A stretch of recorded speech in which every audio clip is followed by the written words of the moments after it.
What is going on? Welcome to another episode of the vlog.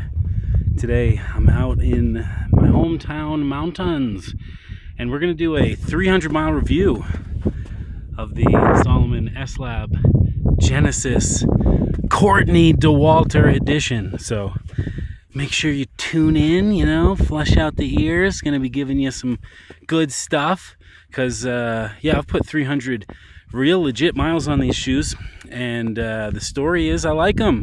We'll go over all the reasons why and if there's anything I would change, but for now, enjoy a little bit of this beauty, and we'll get to all them stats and things.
Cruising along about 10 miles into my run, and so the Salomon S Ultra 3, what do I think? I love the shoe. Honestly, for pretty much all occasions this thing slaps. So you can see today I'm in snow, mud, dry, rocky, leaves, gravel, all kinds of things, and it's doing great. So this version of the Genesis, the S Genesis, it has a little bit less stack height than the regular Genesis, the non-Courtney, and it also has a little more lug depth. So the Courtney, a little bit less stack, a little bit more lug. That's perfect for me. So I'm over 300 miles in these shoes. I'd say about 315, 320 at this point, and the lugs are still in really good condition. Like for reference, the S Ultra 3s that I used for a bunch of my races and ultras and training, usually when I would get those between like 300 and 400 miles, I'd be missing a lug. Some of the rubber is coming off. The foam still had a little life left in it. You could get those shoes to 500 miles, but the traction on them would be much more destroyed than these are here at 300 plus miles. So that's one of the big improvements that I've seen over some Salomon shoes I've used in the past. And then aesthetically, this thing is amazing. The shoe looks super cool, even just doused in mud. It looks like a real performance piece of footwear. The foam, I love the foam.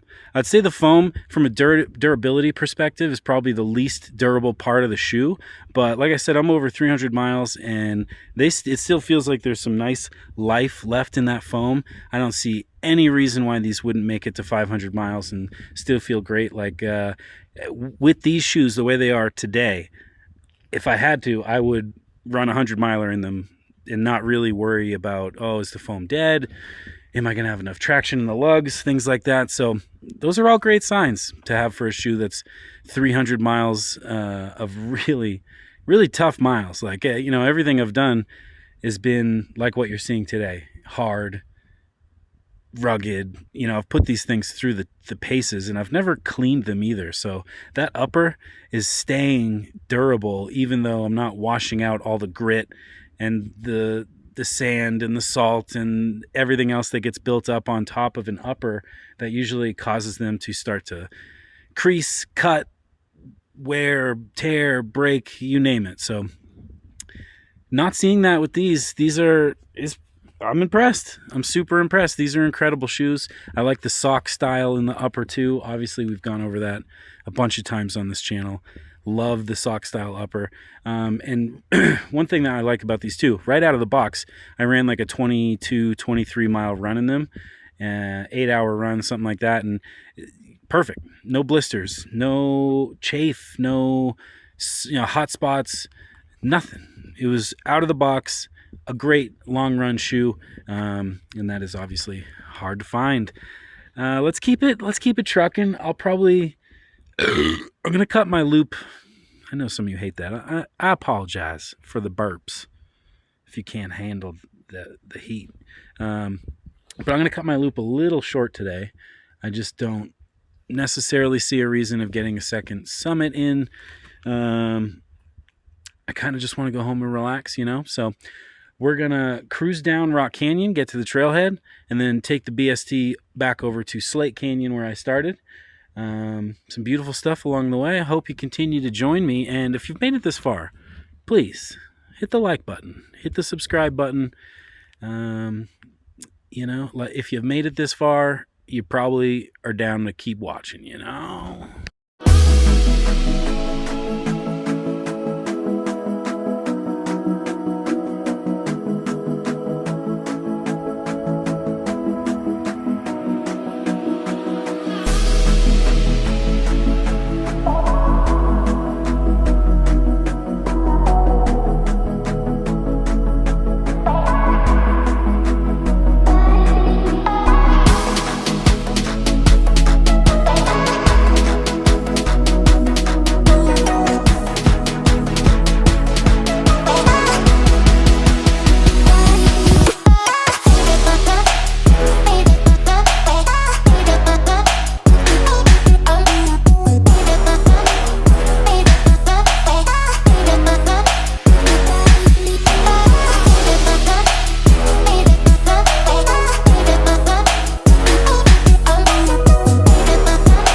All right, what a good run. 16 miles, 4,600 feet of vertical gain.